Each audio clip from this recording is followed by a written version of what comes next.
You are watching Access LaPorte County, Channel 97. Coming up next is the January 7th, 2025 meeting of the Michigan City Common Council. You can find more information for this meeting by visiting www.accesslaportecounty.org. Good evening, everyone, to the January 7th Michigan City Council meeting. Silent all your electronic devices, and in your moment of silent prayer or thought this evening, keeping your thoughts, former President Jimmy Carter, who was laid to rest today. And stand for a pledge of allegiance. Pledge allegiance to the flag of the United States of America and to the republic for which it stands, one nation, under God, indivisible, with liberty and justice for all.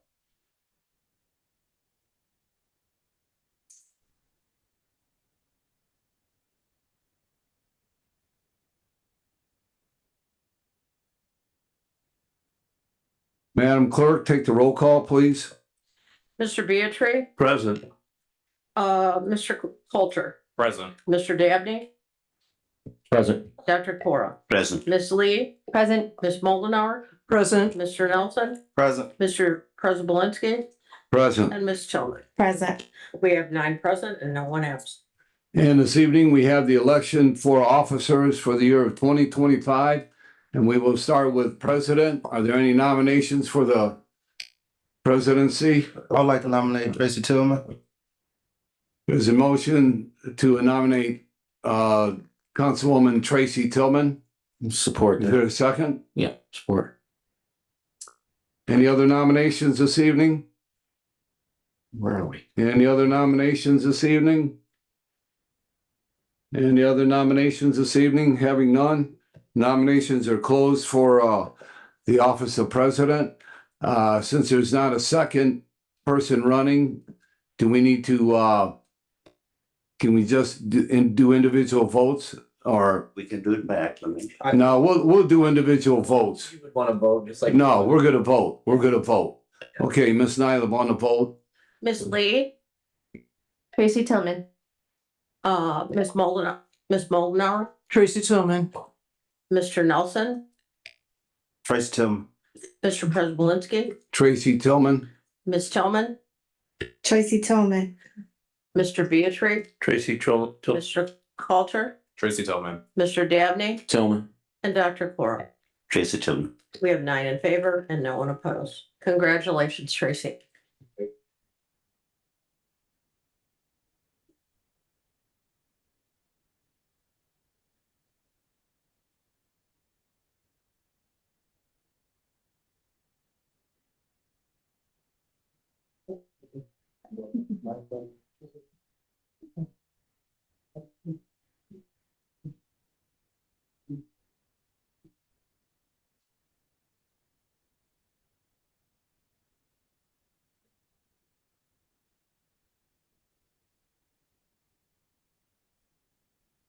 Thank you. Thank you and good evening. Before we go any further, first, I would just like to say thank you to my council members for the nominations. I just want to assure you that I will continue to carry on the responsibilities and the duties as serving as the city council president, that I will be transparent. I will make sure that we carry forth and conduct ourselves and the public in a decent and an orderly manner moving forward. Wow. Madam President, can I make one quick comment before you go forward? Yes, Dr. Cora. All right. Thank you very much. I want to take this opportunity to thank Councilman Don Presebalinski for a wonderful year. We appreciate the way he has handled the council presidency. So thank you very much, Don. And I concur as well. It's been 6 years, and I thank you for that year of being able to serve under you as vice president as well. Moving forward in regards to our agenda for tonight, we are the election of officers for vice president. Madam President, I nominate Councilman Tim Beatrice. I second. Second. Madam Clerk. There we In have, order. You also have to see if there's any more nominations. are there any other nominations for vice president? Thank you. There are none. Madam President, we have a motion by Mr. Prisbalinski and a second by Tracy Tillman. And may we have a vote on the call, please. Ms. Moldenauer, Tim Beatrice. Mr. Nelson, Tim Beatrice. Mr. Prespolinski, Tim Beatrice. Ms. Tillman, Mr. Beatrice, Mr. Beatrice, Tim Beatrice. Mr. Coulter, Tim Beatrice. Mr. Dabney, Still can't call him Tim. Mr. Beatrice. Dr. Cora, Tim Beatrice. and Ms. Lee. Tim Beatrice. We have 9 in favor and no one opposed. Congratulations, Jim.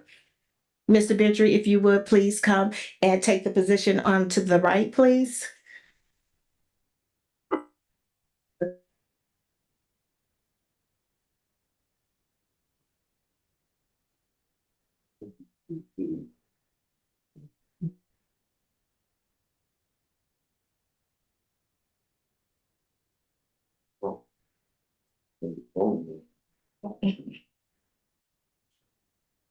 And next we'll have, I would like to do my appointment for parliamentarian is, I don't have to do that as a, Attorney Snow as a nomination. I can just appoint, correct? I would like to ask if Miss Nancy Mollenhauer would continue to serve as my parliamentarian for the council. President Tillman, I'd be honored to continue. Thank you. Thank you.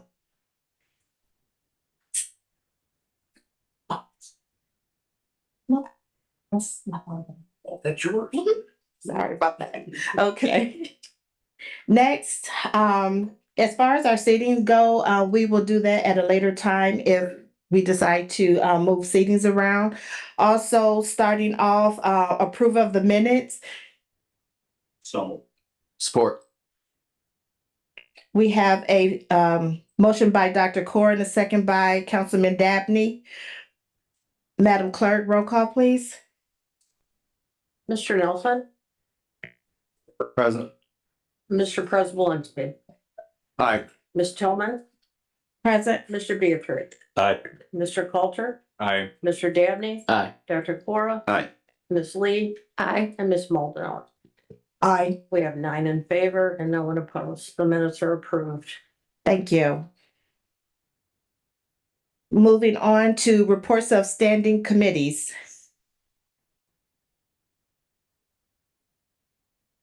There are none.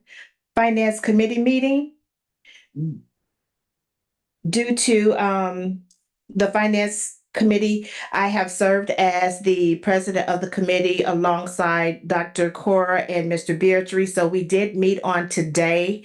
And in regards to the Michigan City Riverboat Boyd revised claims docket for January 7th, 2025, we did have a quorum. The Riverboat Funds number 2235, $18,899.93.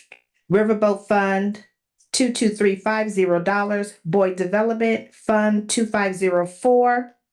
Total claims $18,899.93. These claims were for LaPorte Chrysler Inc. Is there a motion to accept claims? So moved. Support. There's a motion by Dr. Cora and a second by Mr. Beatrice. All those in, can I just do this as all those in favor? All those in favor by acknowledging aye? Aye. Any opposed? There are none. Claims are passed. Thank you. Okay. Also, the City of Michigan City 2024 Riverboat Fund Statement of Cash Position, Fund Type 12 Special Revenue Funds, 2235 Riverboat Fund, $809,309.67.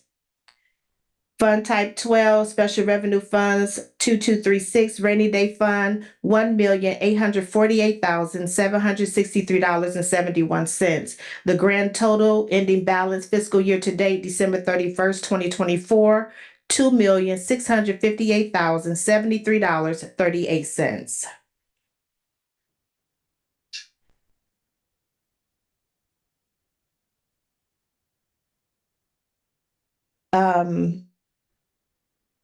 Moving on to reports from boards and commissions.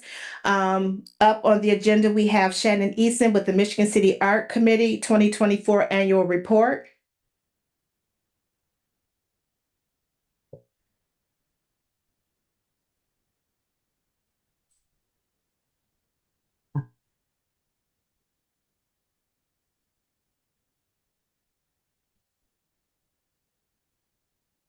Good evening and Happy New Year, City Council. Good I'm evening. Shannon Eason. I'm Treasurer of the Michigan City Public Art Committee, and tonight we're here to present our annual report to you. Do you have our slides? I did send them. Can I grab a thumb drive? I apologize.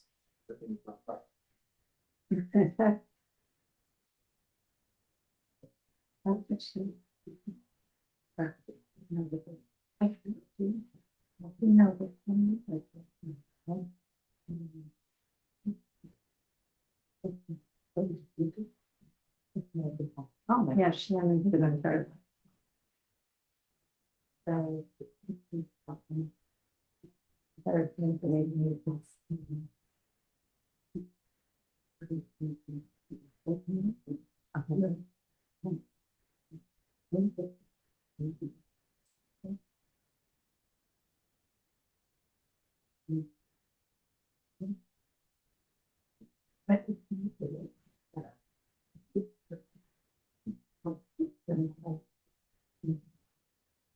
Okay, we'll give Drew a minute to load that up, but I would just like to say our mission statement for the art committee is the Michigan City Public Art Committee has been formed to enrich the community through public art. Our purpose is to create a community identity through public art that celebrates our unique historical, cultural, and natural resources. We have 11 members on our committee. They're all volunteers, so it's amazing the work that gets done with a volunteer committee. So Robin Cohn is our chair. She's a member of the Michigan City Public Library. Janet Block is from Lebesnick Center for the Arts, and she serves as our vice chair. Shannon Eason, I'm the treasurer, and Jane Daly serves as our secretary. Other members are Dale Cooper, Judy Jacoby, Carol Ann Brown, Don Prosbalinski, who's appointed by the council, John Riska II, Kathy Dennis, and Matt Kubik.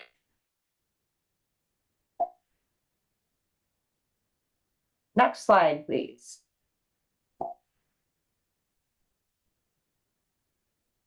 Hi, everyone. I'm Janet Block. Thanks for letting us be here tonight. I'm going to report on the art scholarships. And what I'd like to tell you is that we actually received a generous donation from Rotary this year to help with our art scholarships. It was a $2,000 donation. It was given to us in May, and it's already been spent completely because we have a lot of hunger for some art classes, and that's really lovely. So Lebesnick Center, we encourage other places that are holding classes to apply for the scholarships. But I will tell you that just with our Michigan City residents, it's been used up. We also, Lebesnick Center will also honor any other like cities, LaPorte or whatever as well. But we serve 13 scholarships with 10 different classes. And lots of happy kids. They took things like fashion camp, there was another camp called Bridges and Buildings. So anyhow, it's a wonderful program. We also placed 4 sculptures. Next slide, please. Oh, yep. 4 sculptures this year. As you know, the Sculpt Fusion program is a rotating sculpture program, but also many have been either donated or purchased by Redevelopment Commission or the city. The 4 sculptures that we have placed are on the next slide. The one on the left is Tim Adams, and it's called Set Sail. You will see it right in front of Farina's on Franklin Street. The other one is Kyle Foken, and it's the Song of the Flying Dutchman. I believe that's on 6th and Franklin. And the next slide, please. We liked Kyle Foken's work a lot. We also picked High and Dry, which is at 7th and Franklin. And then Pam Reithmeyer has a piece called Greater Than, and it's at Cool Spring and Franklin. We're proud of this rotating sculpture program because we can get a lot of energy going around in the city for a very small amount of money. For $4,000, we rent these for 2 years at a time, and often the sculptors, the artists want to donate if we renew a lease for another couple years. They've been very gracious, and it's enabled us to purchase several pieces. And now is Judy Jacoby.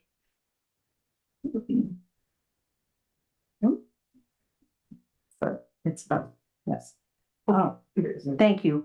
One of the important things that we do each and every year, is celebrate and recognize the preceding year, the works that we are debuting for the interest and enjoyment of the community.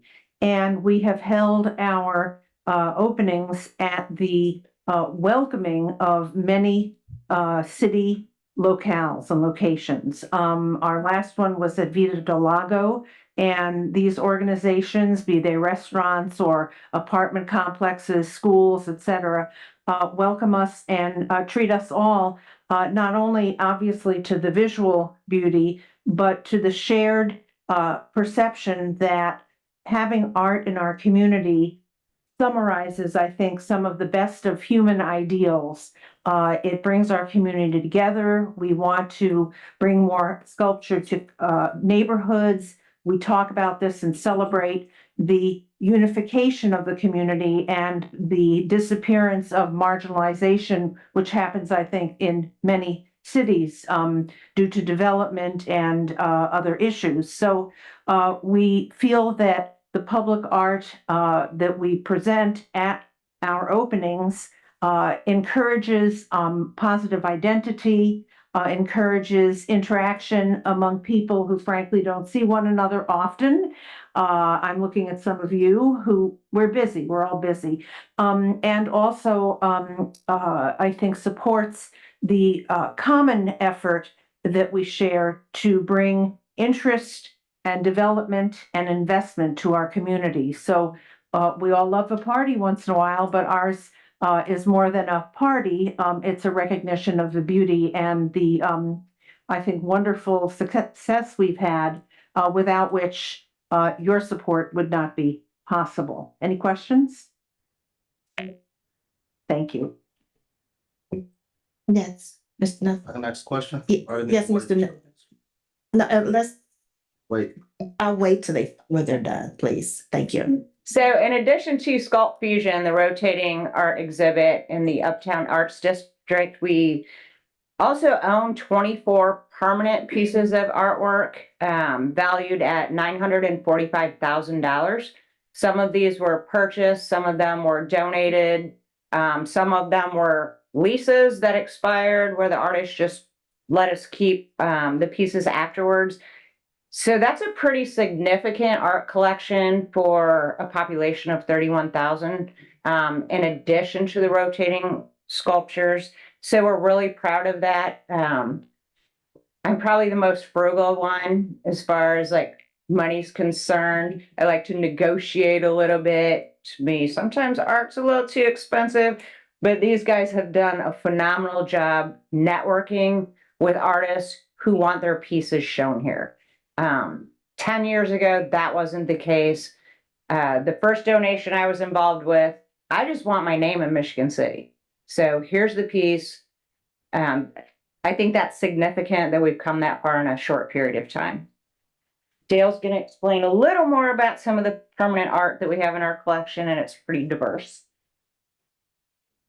Dale Cooper from the LaPorte County Convention and Visitors Bureau. One of the things about art is it's the number 4 reason in the United States that people travel. I know that may seem like it should be further down. People travel more than 50 miles to see artwork. So it's absolutely a necessity for our LaPorte County to promote artwork. So one of the permanent collections that we have is right here in our council chambers. I don't know if, well, I'm suppose all of you have seen it, but it's a wonderful collection. So if you haven't, get in there and see it. There's also a photo which tourists can walk past and take a picture in, and it's out there on Franklin. And we do see a lot of people taking pictures and posting them on Facebook. It's something that we want to show. There's also a permanent collection right here, and it's by Emily Beadle. Emily's a teacher at one of the schools, I believe. Is it Pine School? So if you haven't seen that, get out there and take a look. But artwork is extremely important for us to have in LaPorte County. You want to do? Yeah. Hi, I'm Carol Ann Brown, and one of our missions for this year and the years past has been to introduce neighborhood art into not only the Uptown Arts District, but there and beyond. And so 2 of the projects that we accomplished, or 3 actually, Canada Park mural that was done, really brings life to that area as well. These are murals that I'm speaking about. And then at Gardenia Park, Chris Silva, who's from South Bend, did murals on the shelter buildings there, and then also took that color scheme and painted all the garbage cans in the same theme. So it really makes that area pop and people notice, and it's a really visited park. I think one of the most visited parks in Michigan City. Then we did the skate park. And since I've been on this committee, that was my dream, is to, wouldn't it be great to have murals on the side of the skate park walls? And that actually came to fruition this year. And once again, Chris Silva from South Bend came up and painted the park this summer in some of the blaring heat and wind. And it just makes that gateway really pop. And also introducing things into the West Side.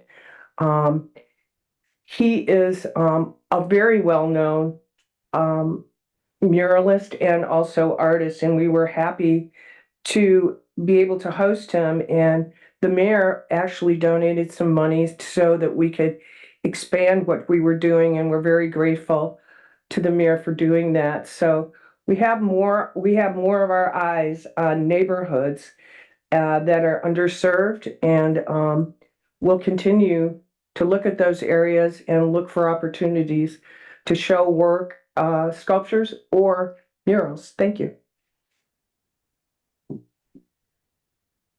Back up one, please.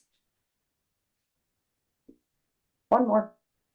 Forward one more. So to celebrate our neighborhood art, which has been a goal of our committee in 2023 and 2024, we did host a neighborhood tailgate party. It's the first one that we've done in an actual neighborhood. So we moved a sculpture that we obtained at no cost, which is on the corner of Ann and Ohio Street. It's very visible in the neighborhood there. So we brought the neighbors out. We had free hot dogs and chips and pop, and Joyride came out and gave free rides to people around the city. I did that. That was really fun. But we talked about art and we enjoyed some fellowship. And it was really good to meet in a neighborhood setting instead of an artist reception, which we normally do. So I think you're going to see a little bit more of that as we start expanding out into our neighborhoods. Again, I would like to thank Mayor Angie for her support of neighborhood beautification, which paid for Carol's dream of the skate park murals. It turned out really great. And it's a great addition to the gateway of Michigan City, not only the park. And then I would like to introduce Dale Cooper, who is in charge of the Naomi Anderson exhibit. A few years ago, I was asked to be on a committee by Nancy, the Celebrating Naomi Anderson project. And we put an amazing sculpture by Bernard Williams in Westcott Park. So if you haven't seen it, it's absolutely wonderful. And it gives our children a chance to know this lady was born right here in Michigan City, and it's amazing. So I thought that it would be a great idea to have a companion piece to that in our kiosk at Westcott Park, where you could go and read about it. So I spoke to our committee about that, and we put that in. So school children could go and read, and anybody else that wants to come and visit can read about Naomi Anderson. And I still get calls from all over our city and our county to come and speak at different schools and churches about Naomi Anderson. And just a couple of weeks ago, there was a play put on about Naomi Anderson right here. And it's just a fabulous sculpture. So if you haven't had a chance to get out there and take a look at it, please do.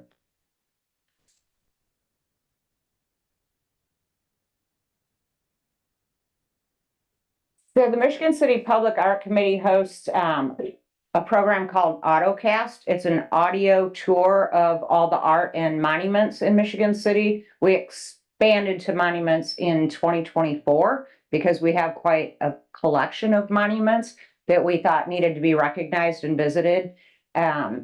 So AutoCast is an app that you just download on your phone. It will tour you around the city of all our public art. You can stop at sculptures and hear the artists talk about why they created it, what it means to them. So it's kind of a very personal experience with the artwork. This year we had a 125% increase over last year in people using the app. So that's great news. I will note, in 2021, we had a huge spike in users. It was the middle of the pandemic. People had nothing to do, and they went outside and explored art. So to me, that tells you the importance of the city having alternative things to do. Like, no one could plan for a pandemic when everything was shut down, but people went to our art. They were outside. It was interesting. It was interactive. So I think that's an important fact, that this is really a great program. And I'm really happy that we're up 120% this year. So it shows the value of what we're paying for that. Finally is our budget, which is super boring. I would like to thank the council again. 2 years ago, you added $20,000 to our budget. So in 2023 and 2024, that $20,000 was aimed at neighborhood art, which I think we've been very successful. The Canada Art or Canada Park mural was hugely popular in the neighborhood, but also in the city. It's beautiful. Bringing art to Gardena Park, to Pullman Park. We couldn't have done that without your support. So thank you very much. And a few people I'd like to point out. We did get a $2,000 donation from the Rotary Club for scholarships. We got a donation from Nancy and Shar for scholarships, and also Dr. Jacoby. So thank you for your support. Our city budget cannot pay for scholarships by ordinance. So it's donations and fundraising that keeps the scholarship side of our program alive. And that's a very important part of our work. So thank you to our donors very much. That wraps up our 2024 report, and we'd be happy to answer any questions you have. Councilman Nelson. Thank you. She spoke on bringing sculptures into the neighborhood and beautification of art through beautification of community through art. What plans do y'all have this year as far as expanding that within the third ward? So the city is recently finishing up the Water Tower Park renovation project, which is on the east side of the city. That was mainly grant funded, but there is an opportunity for some ground level murals and artwork on the existing tennis courts. We used part of that to do rubberized surfacing and playground equipment. Part of it was not included in that budget, so we're looking at ground level interactive artwork that could be, I don't want to go old school and say hopscotch, but things of that nature that are artistic on the ground. We also have permission from the EPA to paint the pump house at Waste Inc. A lot of people don't know where that's at, but if you're riding the Singing Sands Trail and you go over the Peanut Bridge and follow the creek, there's a building. They've already painted it in a neutral color, so it's just ready to have some artwork put on that.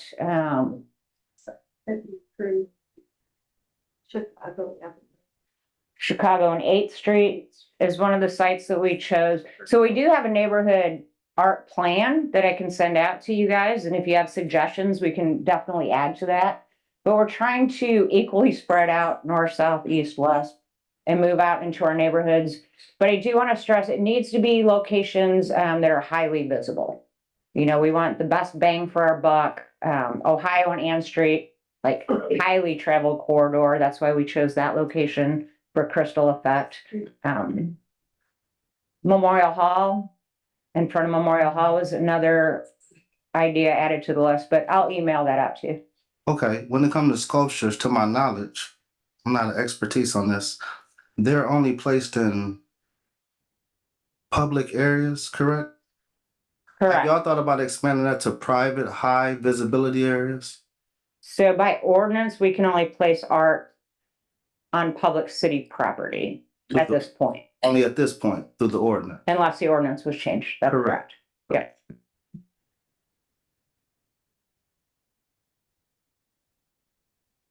Okay, are there any other, Yes. no, Dr. Cora? Now, I want to thank all of you who serve on the committee. You know, this is a great work that you're doing. And I was particularly impressed by the neighborhood events that you did. And the reason I'm saying that is there's been an increasing awareness about the importance of human connection and the risks of social isolation. And by bringing people together in the neighborhood around art, I think it's a great thing to promote health, to promote human connection. And because social isolation is as risky to health as smoking and being sedentary. So I think it's a great thing that you're doing. I was not aware of this AutoCast, but I'm going to check it out. Thank you very much. Thank you. Councilwoman Lee? Thank you. Thank you, ladies, for your presentation. And thank you for everything you do and that your committee does. Thank you for including the kids, the youth in our communities. Thank you for getting scholarships, making sure that they can attend those art classes and camps. And thank you for helping make our city beautiful. It's a lot of work. Thank you. Councilman Coulter? Thank you, Madam President. You guys do amazing work and I adore all of you. So keep it up. Especially I wanted to thank you for Canada Park. I get to drive past that every day and it is just so pretty. Especially compared to the plain blank cement wall that we had there before. And then also thinking about those sculptures downtown in the New Dora district. So we've got an audio tour, which I don't want a bunch of people walking around with drugs. Audio tour. Does that exist in like a a visual format as well, or is that a goal I might send to somebody? On a broadcast, you mean? Yeah. As far as visual, what do you mean? Like if you and a friend were gonna go do it, you wouldn't have to put all your headphones in and just hang out with your friend with your headphones in. But Yeah, You can do it from anywhere. it's on your phone and what it'll do is it will show you. If you could step up to the mic, Sure, please. sorry. Thank you. It's on your phone and it'll show you when you go to the app, like what are all the sculptures in the area and visually. And then there's something like you press and it'll have a recording, like a 30-second recording of the artist or Dale. If an artist isn't alive or available, they'll tell you about the artwork. And then it's connected with Google Maps as well. So I think you can see it first, like if you only want to go see, I want to go see this one. But I will say that some of the stuff we do talk about on our committee are like more event driven, and truthfully, it is hard because it's all volunteer and coordination with all of our different fundraising of already. But like we've talked about doing things like, like runs or walks that would involve like going to each sculpture and being able to learn about it, and like all of those kinds of things are also possible. Yes, Joyride, the new company that started by Rose Tejeda, like she wants to start to do tours, but I think there's a lot of ideas out there. It's honestly, our committee could be bigger. It would be more confusing, but really, I mean, it's a matter of resources, of money and of time, but we do have a lot of those ideas. So, I think that it would be nice to be able to give tours of all the sculptures and the murals and bring people to different neighborhoods to see that.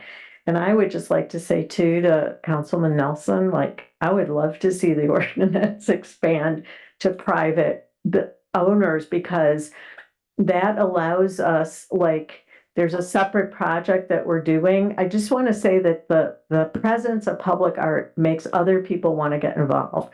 So like you will see a sculpture coming that is on private property, and we're going to have visits to the artist studios. But those are things that happen as offshoots from this committee, because people get inspired by what they see and they want to get more involved and they want more art. But like right now, we can't put a mural on a building that isn't publicly owned, which is a huge loss, I think, in the city, because you could have murals everywhere. Okay, so I just wanted to address it. Thanks. And just to add on to that, I think the school corporation properties should be looked at as well. I mean, what better place to put public art than in our schools, because they're in every neighborhood. Our neighborhood art always looks towards me as the park superintendent, because we have the properties in the neighborhoods, but so do the schools. So it'd be a great way to expand. Well, thank you. Oh, I'm sorry. That's okay. Thank you, Madam President. Yes. One thing I do want to mention, I don't think I heard this already, but also public art leads to a decrease in crime. Because what happens is art turns neighborhoods into a community. So groups of people get together, they get to know each other, and that's another extremely positive aspect of art, in addition to the economic benefits of it. So I didn't want that to go unmentioned. Also, I just want to invite people on the website, which is, sorry. There are 2 murals on the Hope Center, the Hope Community Center there. I do believe those probably were a project of the Lubeznik Center for the Arts, so I want to acknowledge that. If you haven't seen those, go by. They're gorgeous. They're beautiful. And an extremely successful neighborhood event was held there. A lot of people came out for that. There were a lot of activities for the children. So finally, I do want to recognize Councilman Councilman Don Prisbalinski, who's been liaison to this committee for many years and very much a supporter. And I know he'll continue to be a supporter of the arts. And he's one person I can always count on, that he'll be there at every single unveiling or celebration of a new sculpture or mural when it happens. So thank you. Councilman Prisbalinski? Thank you. And I would just like to say that, you know, each council member has different liaisons that they're associated with, different committees, and I'm associated to about, I don't know, I want to say 10 different committees. But the Arts Committee, and I assigned myself to that committee when I became president, I don't know, a few years back. And I said, okay, well, I'll give it a shot and see what this is all about. You know, I'm by no means am I an artist, but I love art and I love things that look nice. So I said, oh, I'll give it a shot. And I've learned a ton from the committee and I really appreciate things. And now when I'm driving down Franklin Street, you know, I'll see a sculpture and I'll make a comment to my wife, well, isn't that pretty? You know, and she'll look over and say, yeah, that's very pretty. I go, well, we did that. The Arts Committee did it. But, you know, I just want to recognize this group as, I'm going to say it, the hardest working committee in Michigan City to try to make things look beautiful, look nice, improve the neighborhoods, improve the parks. And I just want to recognize each one that's here this evening. You got Janet Block, of course, Shannon Easton, the park superintendent, Dale Cooper, Judy Jacoby, okay, Carol Ann Brown, Kathy Dennis, sitting back there, and the other members who aren't here, they all do a fantastic professional job. They don't get paid a penny, and thank you for your services to Michigan City to make Michigan City look beautiful. And with the ward councilman, I would say get involved with your ward. You know, survey your ward and bring ideas to the group. You just can't sit back and think that the group's going to do all the work and go out into the city and find places. It's kind of your responsibility in the ward that you represent to make life better, to improve the quality of life. So, with that being said, thank you very much, and you're the best in the West. You're great too, Don. You have learned a lot and really been a great champion for the arts. Appreciate it. And Councilman Beatrice? Over the holidays, my wife and I hosted a bunch of people, and 4 of them were grandkids. The youngest was 2 years old and the oldest was 9. And if you entertain that many little kids for 10 days, 10 minutes, you gotta get to art somewhere in there. And they loved it. We had a lot of art things that we do with them. So I really appreciate that you do things for the community, that art experiences. And I have to apologize. I didn't know about this OTO system, this auto system. AutoCAD. I apologize. I should know more about that. And it fascinates me, just what you said about it. And I agree that it would be nice to have that in other areas besides just public areas. And I know we have the sculptures on the corners along Franklin Street, but I'd like to see one in front of Art Space too. I think that would be really cool. I like the idea of putting in by the public schools as well. I'm kind of curious about this auto system. How is that funded? Is there an annual fee for that? There is an annual fee, so we pay, I think last year was $50 per sculpture for the year. To add a sculpture is $125, and that's the company going out, contacting the artist, doing the photo, adding it to the app, getting the recordings. I will tell you, if you leave this meeting tonight and go to the table across the hall, there's MAP business cards, the QR code's on the back. You can simply scan it, load it to your phone, and you'd be ready to go. But yes, we do pay for it. There is an option to sell to businesses such as restaurants and things that could support the app for us. we don't want to clutter it up with too much. So we toyed around with like private art that could join, but they're gonna have to pay.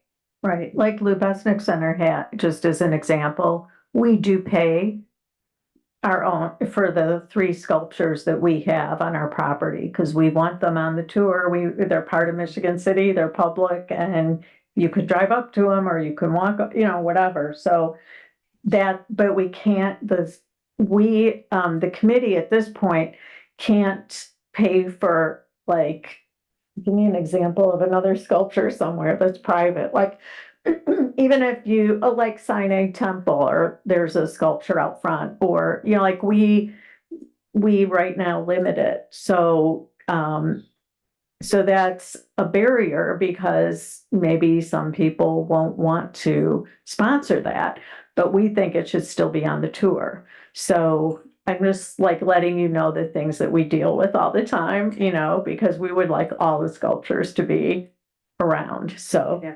yeah. I can also mention that, I partnered with, one of our other members, John Riska, and he rode around on his bicycle throughout the city, and we identified approximately 14 privately owned sculptures on private property that are nevertheless public. And I've just finished meeting with about 10 of the groups, and they are joining the Otocast brigade. So you'll be seeing a rollout of that as soon as I can get them all together to the paper. John will be working with me. We wrote up descriptions and such. So answering your question more directly, we have some amazing sculptures on private property. So they will get an Otocast, and it's from Odo Ear Hearing, and the application represents sculpture, artwork, and also activities on 3 continents now. So most of them are in North America, but not all are in North America. It's an incredibly interesting business, about 10 years old now. So thank you. Thank you. If there are no further questions by the council, we will move on to our reports of special or select committees. Thank you. Thank you. Oh, I'm sorry. My apologies. Moving on to our next one, which is Daryl Borden with the Human Rights Commission's 2024 annual report. Good evening, council. I'm Daryl Borton, newly elected president of the Human Rights Commission. First of all, Happy New Year. And as president of the Human Rights Commission, I'm here to give you the 2024-2025 update. Our new officers for 2025, each should have a copy up there. Our new officers for the 2025 year are Daryl Borton, president, Mary Ellen Quinn, vice president, Bunny Dempke, treasurer, and Jamie Lorenz, secretary. Our donations for 2024 was Northwest Indiana Food Council, $200, Hawkins Williams Scholarship, $1,000, Huber Scholarship, $1,000, MC Pride, $200. Our balance as of 1/7 tonight, 2025, is $6,184.95. In 2025, we will be donating to the scholarship funds again at our dinner. Black History Month. At tonight's Human Rights meeting, we also gave $200 to the Fetters Alley All-Inclusive Playground and Fitness Park. And on June 13th, we will be holding our Human Rights Dinner at the Michigan City Senior Center. Time and price to come. And as of February 4th, our next meeting, we will be changing times, 12 o'clock noon, and it'll be held at the Michigan City Police Department. If you have any questions, you can feel free to contact me anytime. My phone number and email is on the paper. And on the next 2 pages, you have a copy of the members, current members, when their terms expire. And on the last page is the committees. And I'd like to thank Councilman Don Prepolinski for being our liaison. It's great to work with him. Thank you, Mr. Borton. Are there any questions from the council? Yeah, Madam President. Yeah, I would just like to thank the Human Rights Commission for the $200 donation to the all-inclusive playground down in Fetters Alley. That just brings it that much closer to completion and getting that park built. Thank you. There are no further comments. We'll move on the agenda to reports of special or select committees.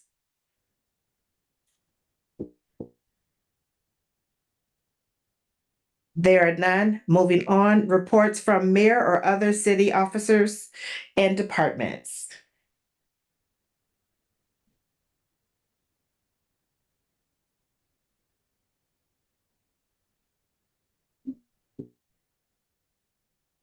Good evening, Council President and Council. Marty Corley, Chief of Police, Michigan City Police Department. I am here to give our last month report, crime stats for Michigan City Police Department being December 2024. That will complete our year, and then in the next couple of months, I'll give a more comprehensive report over all our crime stats for the year 2024. Total cost of service 2024, $3,338. That's 37 less than November. Total reports taken, 345. That's 61 less than November. Total arrests 176. That's 11 less than November. And the juveniles were 30. That's 11 more than November. And adults were 146, 22 less than November. We had total shots fired call 18. That's 3 less than November. Total firearm seized was 7. 2 more than November, and speeding tickets 136, 18 less than November, which 9 citations and 127 warnings. 154 warrants were issued, 91 were served, 16 were recalled. A total clear was 107. We had 17 case reports generated from the flock. That being 1 being a stolen vehicle with that vehicle being recovered. 2 were raven notifications. 9 were driving offenses, 2 were theft, and 3 were accident reports. Social worker Jocelyn had 35 total referrals, had 35 total contacts. Referral sources were 1 was from reports, 22 were from patrol, 10 were self-referrals, and 2 were outside agencies. The types were 2 were suicide ideation or attempts, 15 were mental health, 5 were substance abuse or overdose, 5 were juvenile issues or runaway, 1 was abuse, neglect, and 5 were homelessness, unstable housing, 2 were aging or elderly, and resources provided, 3 were community health centers, 2 were emergency department or hospital, 3 were housing agency, 5 were shelters, and 5 were employment services, with other being victims advocate, APS, family advocates, Health Link, and the MERT team. And then, sorry about I didn't catch that it did several different of the same. So if you go to your last page, this month I was looking further and saw a success story that was included with Jocelyn's report. So I just wanted to share with you all, and then also read it. Stated the success story dealt with a subject that she dealt with, referenced having contact with her. She was dealing with substance abuse issues and suicidal issues, and Jocelyn was able to get her hooked up with a peer recovery coach. And since the department has no interaction with her since that recovery, so that connection, so that allowed her to battle her substance abuse. Also, that same subject was having some domestic violence situations. Jocelyn was able to arrange for her to get moving, a U-Haul provided, and so she could get out of that environment. Then also partner her with the Salvation Army to make sure that her kids had gifts for the Christmas holiday. So just wanted to share that success story with you all. If there's any questions? Are there any questions or comments by the council? There are none. Thank you, Chief Corley, for your annual end of the year report. And we look forward that I know that we will have another successful year and that your department will be out there, out in the community, serving the public as usual. And we look forward to it. Thank you. Thank you.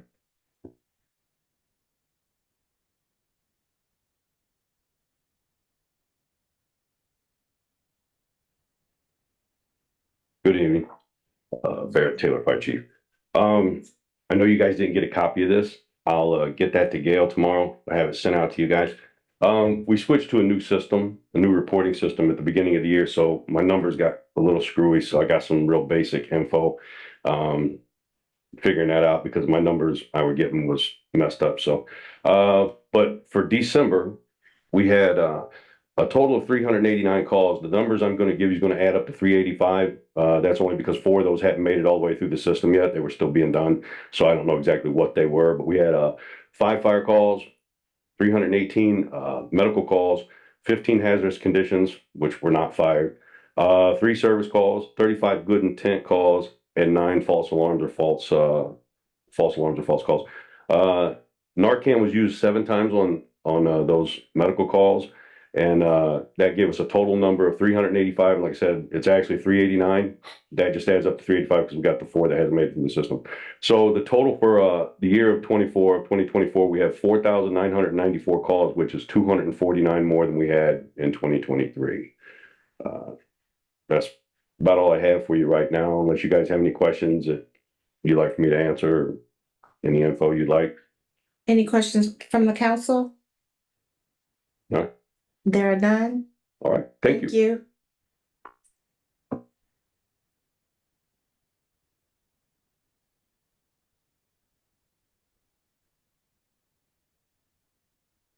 Good evening, Council. Happy New Year to all of you. A couple of things. So I lost my train of thought for a second, but congratulations also to Madam Chair, Madam President. So for this year, I've established a list of town hall meetings that will happen throughout the year. I'll get that list to all of you. I made sure they weren't on council evenings. So there'll be 8 throughout the city. And there'll be town halls that I'm inviting council members to participate in for the public, starting next month in February. There'll be a month here and there, like November and some other months, but I'll get that schedule out to you. So we've identified some locations, some that are public places, like the DAV, squat posts, a couple of churches, fire training center, city hall, to make sure that we have them scattered throughout the city. This will be a way for the public to provide input, to share their concerns, all those things. I have not scheduled the State of the City. I know it will be in February, late February, early March. I'm still working on the date for that, but I want you all to be aware of that. So I will get those dates to you before the next council meeting. Also, you received a correspondence from me in reference to the planning department.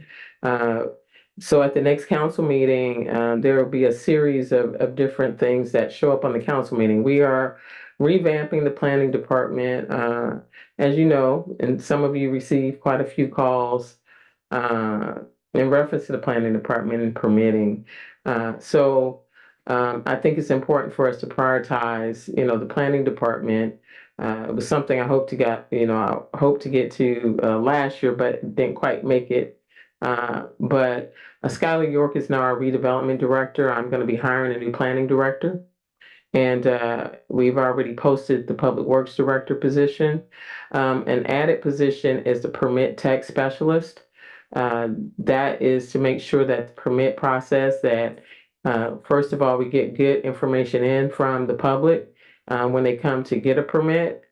So we'll speak more about that at the next meeting. But I do want the public to know that we're taking it seriously and that I'm going to be requesting some things that are specific to building up that department and making sure as the city grows that we also receive input from our contractors, our developers to kind of have a say in that process as well.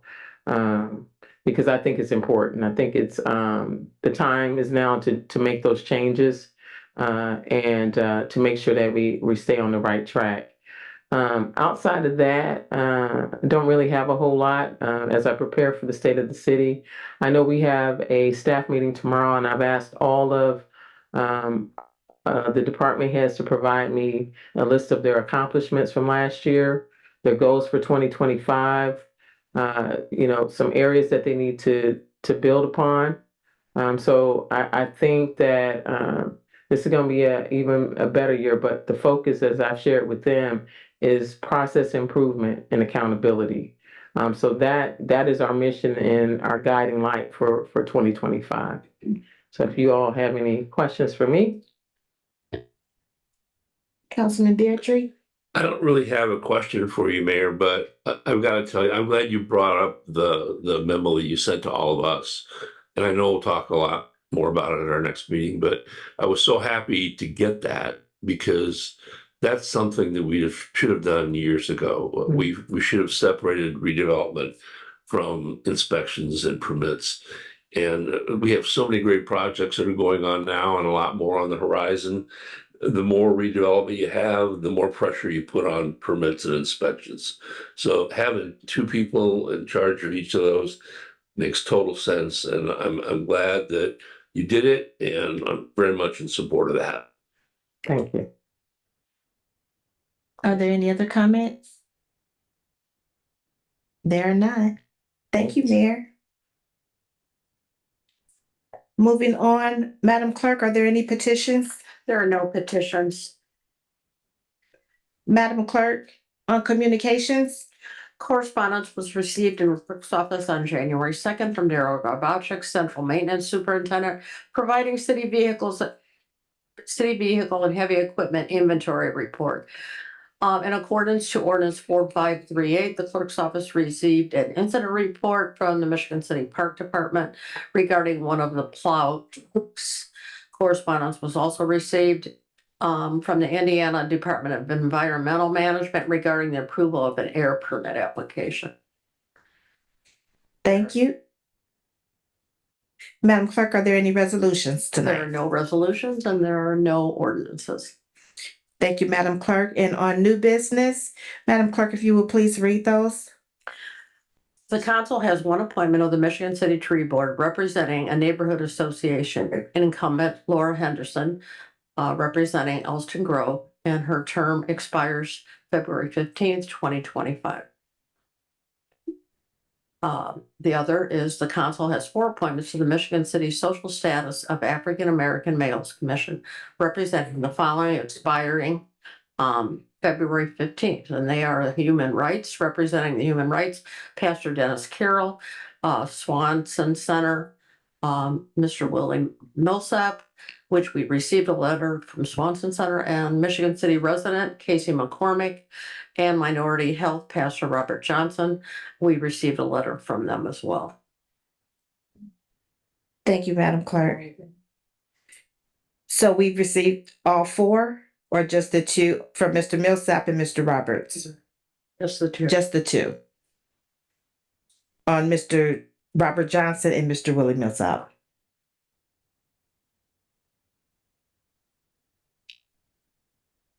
And we would do nominations or carry this over to our next council meeting. Attorney Snow? I think, not sure why that's not one to pick up, but your appointments, your terms expire on February 15th. Okay. So you don't, I mean, you could nominate and approve nominations at any time before that. You have a Okay. couple meetings coming, so if you want to give more time for correspondence to come in, that's advisable probably. Thank you. Yep. Madam Clerk, unfinished business. We have nominations. The council has one appointment to the Veterans Commission, incumbent Connie Anderson, with a current term ending 12/31/24. Term will begin 12/31/24 and expire 12/31/28. And we did receive one application from a Danielle Corley.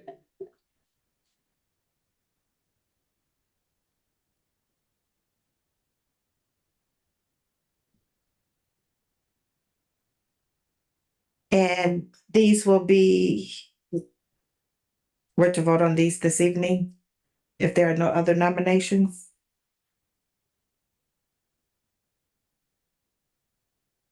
Can we make a nomination tonight and vote at our next council?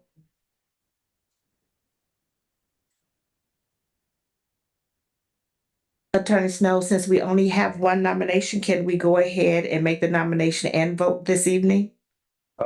Just to clarify, I guess so your incumbent didn't resubmit? No. No. Okay, so you only have one applicant? Yes.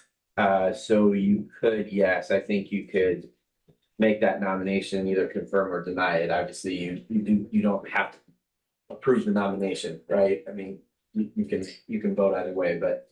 Okay. Mr. Beatrice? My thought was that we nominate and then at our next meeting, we select somebody. I'm a little bothered because I think there's a lot of people that said they were interested in serving on committees and commissions in 2024, and they don't realize that they need to resubmit now for 2025. I don't know how we can get that message out to them better, but we've got a ton of people on our list and all of them have to resubmit their interest again for 2025. I'd hate for us to nominate someone tonight without having everyone had an opportunity to look at it. I'd almost rather wait to nominate next time and then the meeting after select.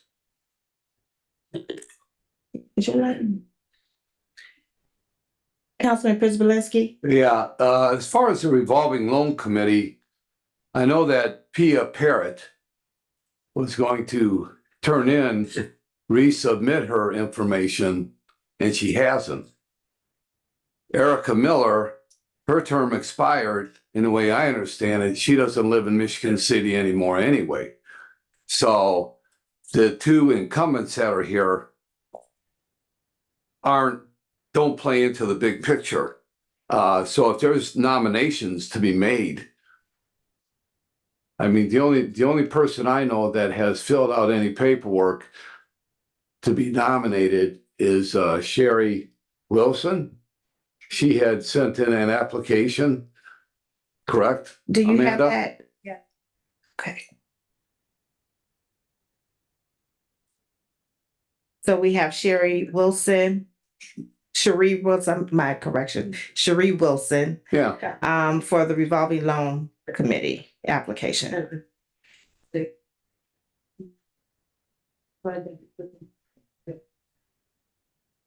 And you did not receive one for Ms. Parrott? No, we did not. Thank you. But we're on, We're actually on the Veterans actually on the Veterans Commissions at this time. And I have received, I would like to move. Go ahead. I'm sorry. Actually, I would like to move forward for the reasoning being not to negate that there may be others that will be interested for 2025. I would have hoped that they would have did their due diligence as to resubmitting, to know that they should have had their applications submitted, because we can't go back and look at pull those applications. Is that something that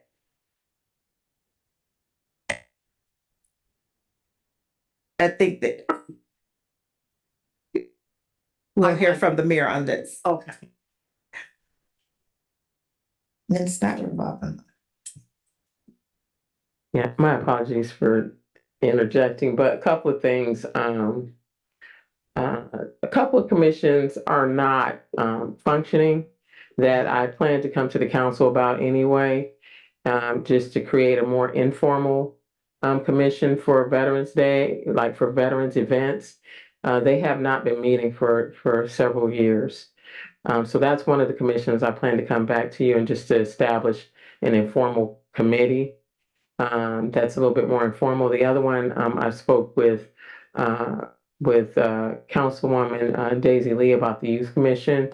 I think we've created such a criteria-filled ordinance that we can't get youth involved, and it's easier just to do a call out for those that want to participate.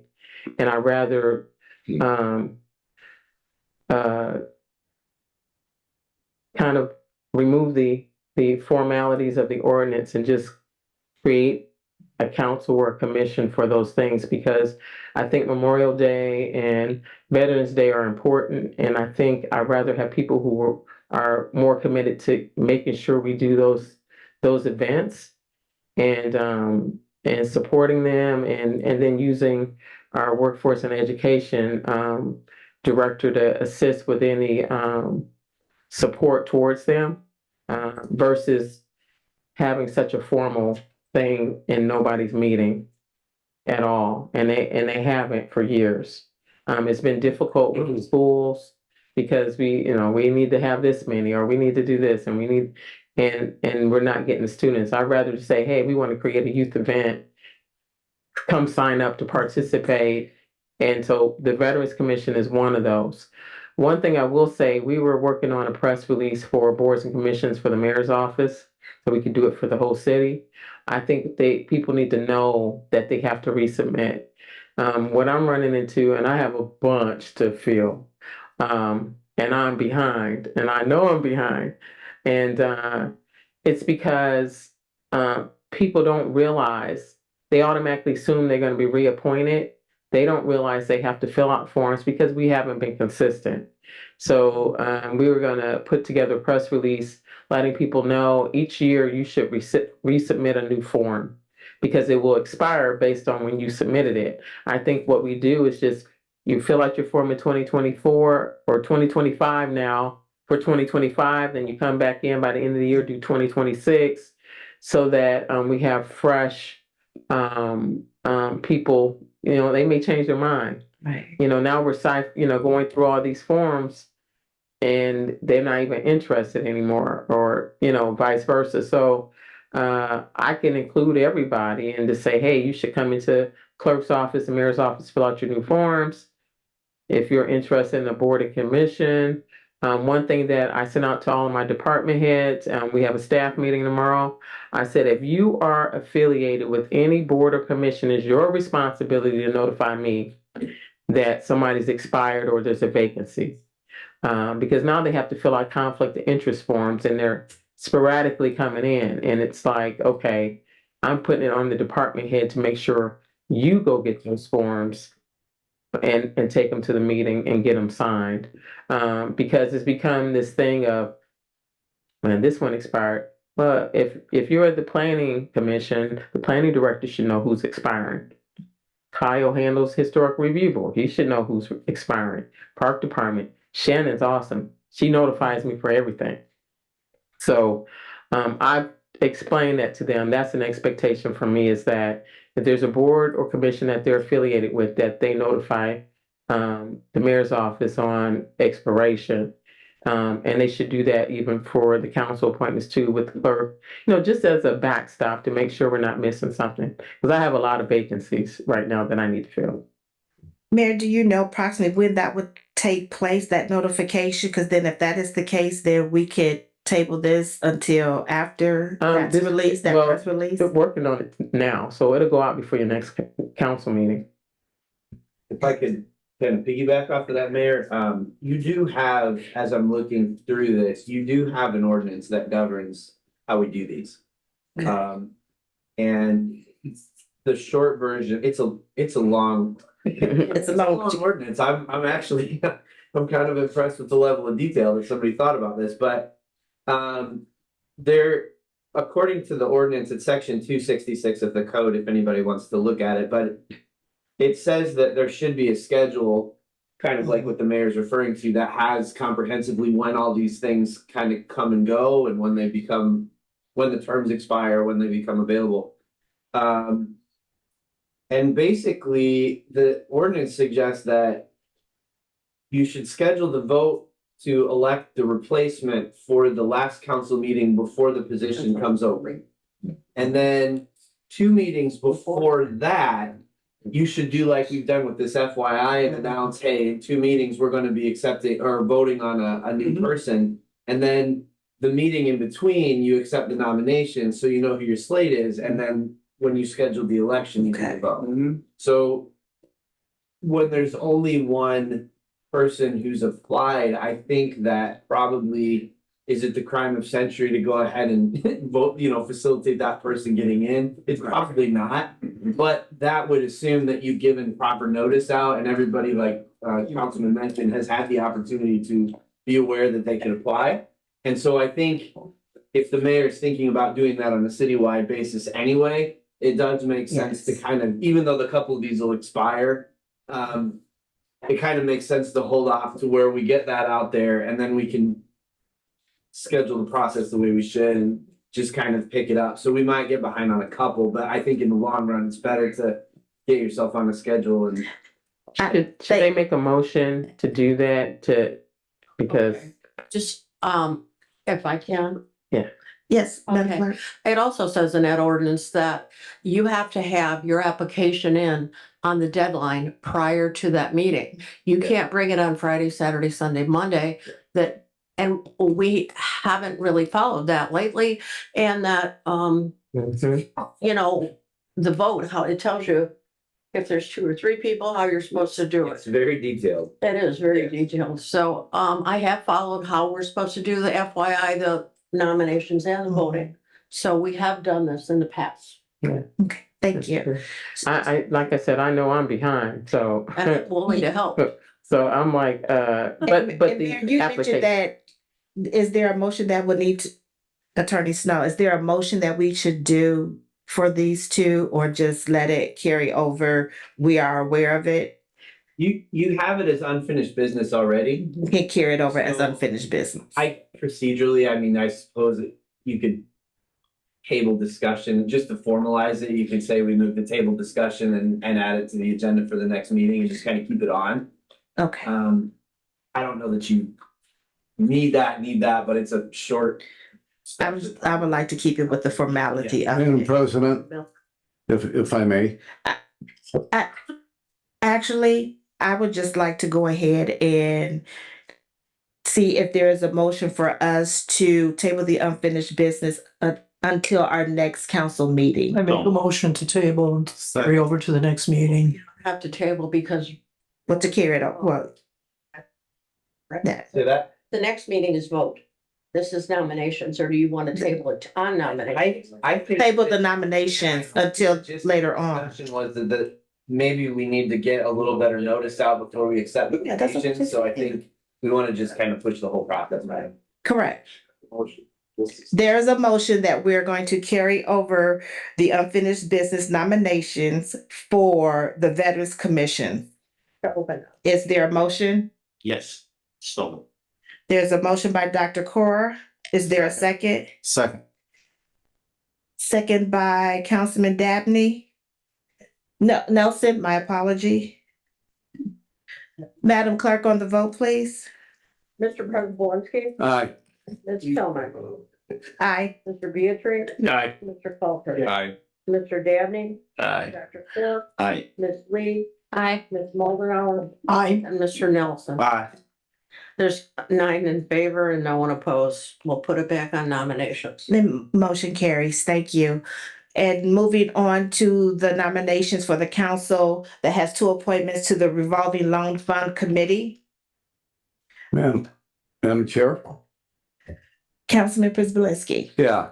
What I suggest doing here, and since Cherie Wilson has her application in, she qualifies because she works in Michigan City for Ton & Blank, which is a business, okay? And that's one of the qualifications the qualification for her position is that we go ahead and I'll nominate Cherie Wilson right now in order to get her on this committee, because I don't know how long it's going to take to get another person on this committee.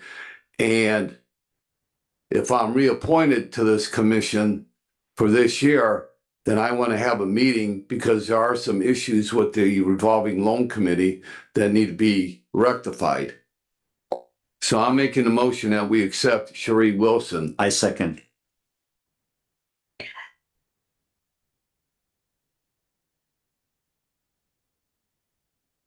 Well, the revolving loan, but I didn't ask if there was a motion yet.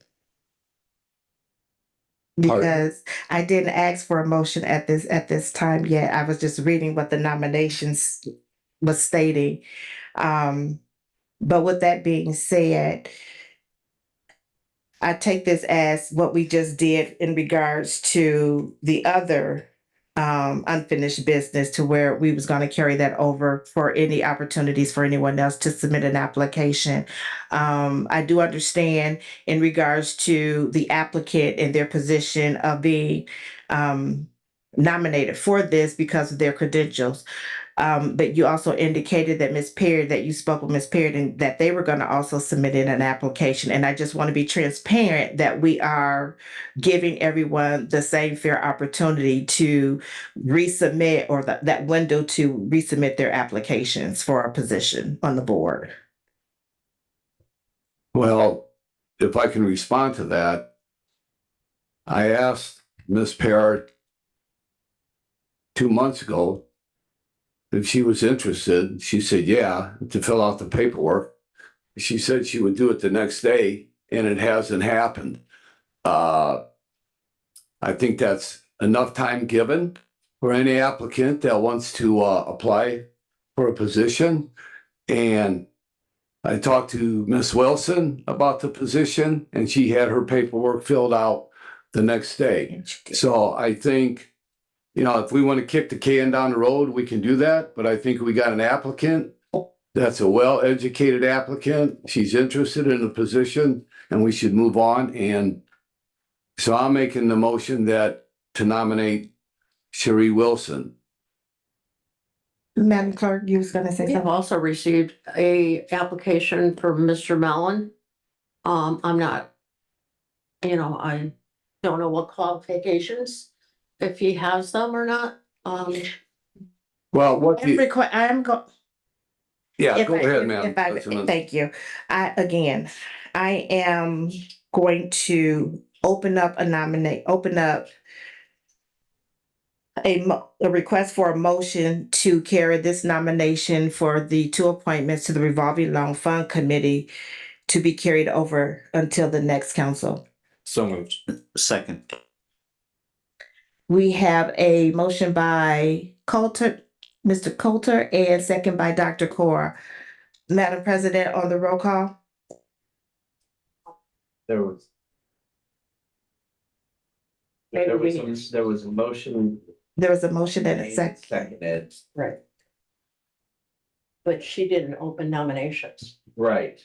So there was a motion that was made and seconded, but it wasn't actually called. I mean, there weren't motions called for yet. Point of order, if I may. Yes.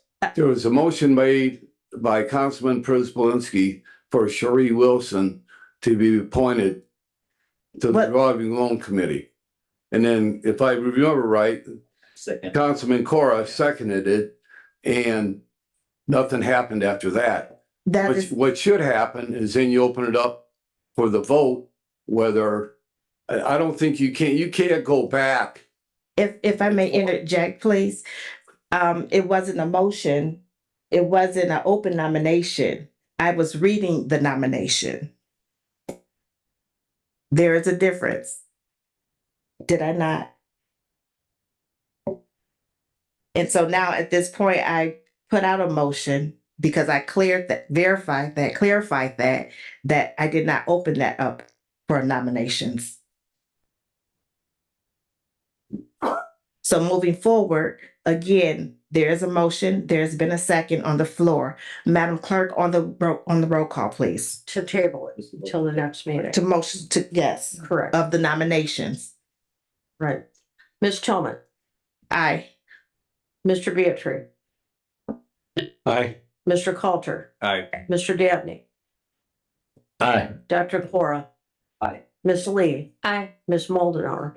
Aye. Mr. Nelson. Aye. And Mr. Pryzbylewski. And just so that I'm clear, is this for the nomination of Cherie Wilson?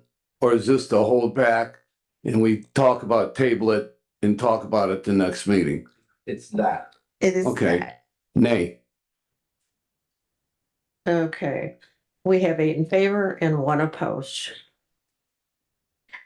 Motion carries. This will be carried over until our next council meeting. Moving on to comments from the public. Are there any comments from the public?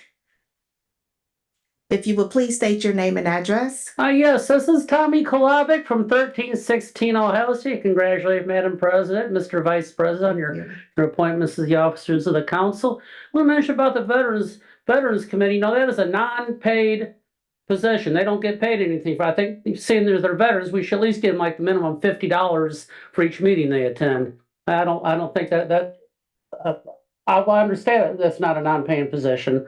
At least that was my understanding of it. I want to make a couple public service announcements. I'm surprised Mayor Angie didn't mention this. Save the date. Mayor Angie's Charitable Gala, benefiting neighborhoods and youth. April 11th, Blue Chip Casino. I'm sure if it's going to be anything like last year, it's going to be off the chain again. I want to mention. I want to also mention I sent Mayor Angie a message on New Year's Eve on the 31st. I let her know that the 2 giant flags we got at the interchange at 421 and 994, they need to be lowered to half staff to memorialize President Jimmy Carter. She says she'll take care of it. Sure enough, Thursday morning when they all came back to work, the first thing they did is they went out and lowered those flags. So I think that was awesome that they did that. I will also mention, we don't have to have Zoom for our meetings anymore. The LaPorte County Commissioners, they voted down in Enola Hung to have Zoom for their meetings. I guess they were having to pay their IT lady $7,000 a year to come in and pay her overtime to run all the meetings. And I think if that's going to be any cost to the city, if we can eliminate it too. They said a lot of the counties and the municipalities have done away with it. The pandemic's over. We can just go back to the way it was before. I also want to mention Braden Fisk. He's going to be playing in his the wild card playoff game on Monday Night Football at SoFi Stadium against the Vikings. So we want to wish him continued success. I hope the Rams go all the way. It'd be really cool to have a Michigan City alumni in the Super Bowl. It hasn't happened since I think 1972. Tom Nowatzki. We won the Super Bowl with the Baltimore Colts over the Dallas Cowboys. He actually scored the game-tying touchdown that game to lead to Jim O'Brien's game-winning kick. Well, I want to say thank you and keep up the good work and Happy New Year. Thank you. Any comments from the public? Hello, Council. Scott Mellon, 200 Kenwood Place. Happy New Year, everyone. Congratulations, Madam President, on your appointment. 2 things. Briefly, on the revolving loan fund, those positions have been open for months.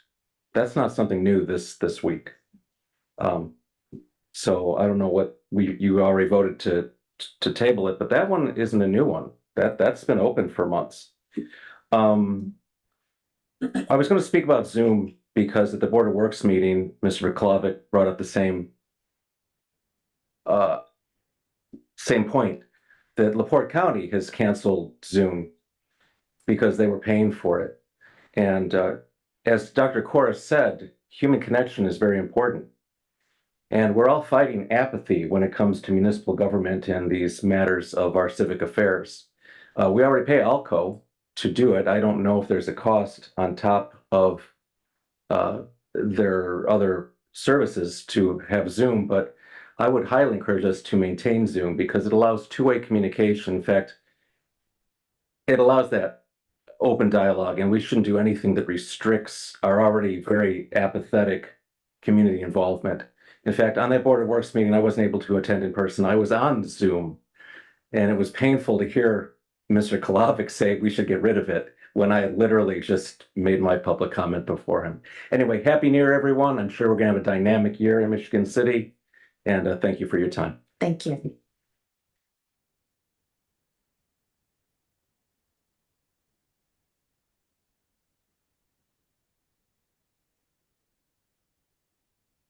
Good evening, Sal Dunlap, 729 East Michigan Boulevard. I'm interested in a project called Paint the City Red, in which we will end up giving each household a couple of packages of flower seeds that will grow red flowers. Simple project. I learned about this city up in Minnesota. I think it was Minneapolis. We did this back in the 70s, and Minnesota has always been way out in front of the whole nation in terms of its social activities. I'm very supportive of what the art culture is doing here in the city. But I just want to make sure that the art pieces that we enjoy reflect the entire community. There's a Black gentleman here in Michigan City that is extremely talented with his iron art. And I will be getting with the people who were here tonight to see about them getting with him regarding the possibility of his artwork being shared in this community. Lastly, I want to talk about Michigan Boulevard and its potential. We've been told that Michigan Boulevard is supposed to be upgraded. Looking forward to that.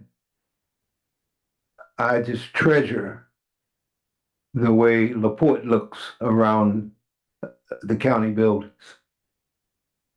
I met with the planner over there last year, used to be here in Michigan City, regarding the possibility of us doing a joint venture by taking over the old Benarkey's greenhouse, using it as a training ground, teaching folk about horticulture, taking advantage of the possibility of the flowers that can come out of there as a way of blooming all of us up the way that we're capable of appearing. I'll be looking for your support on those suggestions. Thank you. Thank you, Mr. Dunlap. That was the. Okay. Ernie Holohan, 302 Gladys Street. Couple of things. I see they have finished the park on Broadway, Water Tower Park. It looks nice. I hope it stays that way this summer, but I have my doubts. But I hope so.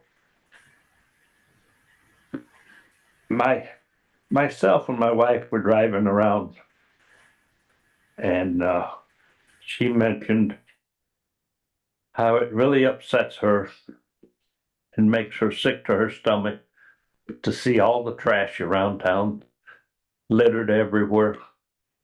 It's bad. People just throw stuff out everywhere, and it's sad. They don't want to keep their town clean. I don't know what to do for it. Thank you. Thank you.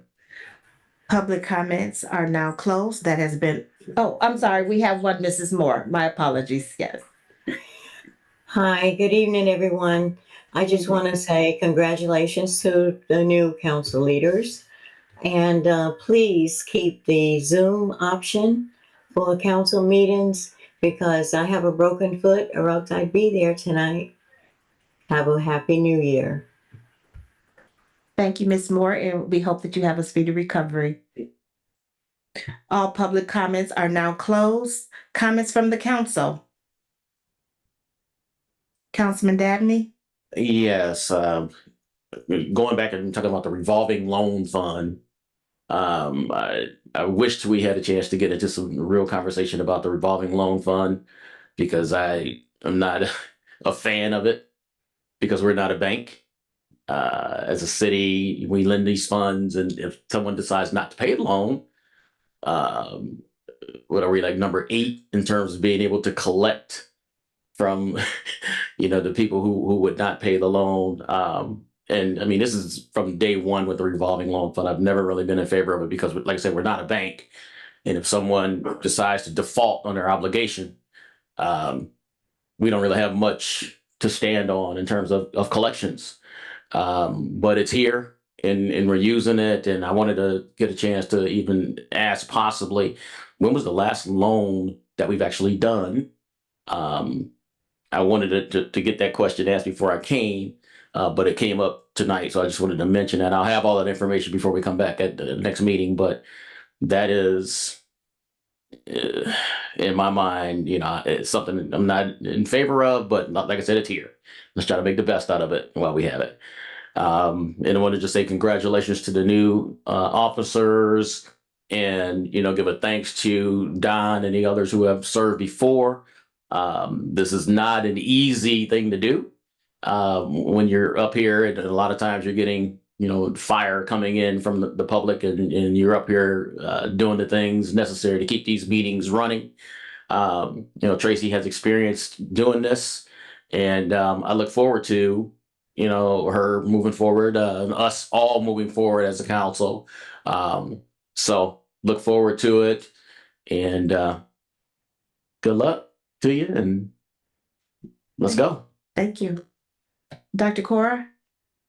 Yeah, I want to congratulate both of you. And also, I'm looking forward to having a productive year this year because there are a lot of things that are coming up, and under Mayor Angie's leadership, a lot of things are happening in Michigan City. So I'm excited about the future of Michigan City. And the last thing I want to say is, if cost is not an issue, I think we should keep the Zoom option open for people to participate, because the more we can encourage people to participate, whether in person or virtually, I think we'll all benefit from it. So I'm in favor of that. Thank you. Councilman Beatrice? I'd like to just thank my colleagues for their support for me as vice president. I pledge to you that I'll do my best for you and for the community. And I also would like to follow Bryant and thank Don for the job that he's done this past year. 8 years ago, I did that for a year. It's not an easy thing to do, and you never know what's going to come at you. And you have to think pretty fast on your feet. It's a good thing we have the attorney here, and I'm glad that you looked up that ordinance and got it right. Thank you. Thank you. Councilwoman Mondenhouse? Yes, I do want to acknowledge our past leadership of Councilman Prispalinski as president, and also Tracy Tillman as vice president. And welcome to our new leadership. And I'm really looking forward to an exciting 2025. I don't think it's been said yet this evening, but this council, in partnership with our mayor, accomplished a whole lot this past year. And I think that we need to recognize that. There were so many things that have been tabled for years, if not decades, that we were not afraid to take hold of and to do something about. And I think that's really significant. So thank you to all of my fellow council persons. Job well done. One announcement only tonight. The Sustainability Commission is meeting this Thursday, 4:30 in the community room, which is just across the hallway here on the lower level. And the public is always invited and welcome to attend those meetings. So thank you. Are there any more comments? Councilman Prispalinski? Yes, just in response to the revolving loan fund, and I know I've been involved with that fund for, I don't know, I want to say probably 4 years now. And right now, the companies that are using that fund is Zorn Brewery, St. Andrews Products, Meyer Glass and Mirror had the last loan for approximately $35,000. Paid back in full, no problems, no problem. There's been a couple, but then we get them back on track and everybody's paying their loans back. Specifically, I can tell you for sure, St. Andrews Products, which employs probably about 80 people here in Michigan City, and they deal in sports products and promotional type gear. If it wasn't for the revolving loan and the way it's set up, they would not have been able to invest. I think it was approximately, I don't know, $250,000 into their business for new printing, making t-shirt type machinery and sewing machinery. So yeah, to me, it's a program that's well designed. And we have not had anyone default on any of the loans. So I just wanted to give a quick upbrief on that since that came up this evening. And it's been a point of discussion with the Woodland Avenue railroad crossing. Yeah. And I got some good news after a year and a half of bringing this up to the Board of Works and trying to follow through with it, that I was told by the city engineer that the Woodland Avenue crossing is going to be repaired by the CSX probably towards the end of March, as soon as the blacktop factories open up and they start making blacktop so they can complete the crossing. So that's good news. I know it's good news for Ernie because he's, yeah, you've been talking about it for a while, but yeah, I just wanted to bring that up to the public. Thank you. Thank you. If there are no other comments by the council, I guess I will be the last. Once again, I would like to thank my fellow councilman and councilwoman for your nominations, and to the city of Michigan City and the council that I will give you 110% of me. I am here. If there's any questions or concerns that needs to be brought to my attention, please feel free to reach out to me, and that I will be efficient, decent, and conduct things decent and in orderly, and move forward for 2025. I know that this is going to be a prosperous year for us all, and definitely for the city of Michigan City. Thank you. Is there a motion? So moved. Adjourn. Second. Thank you.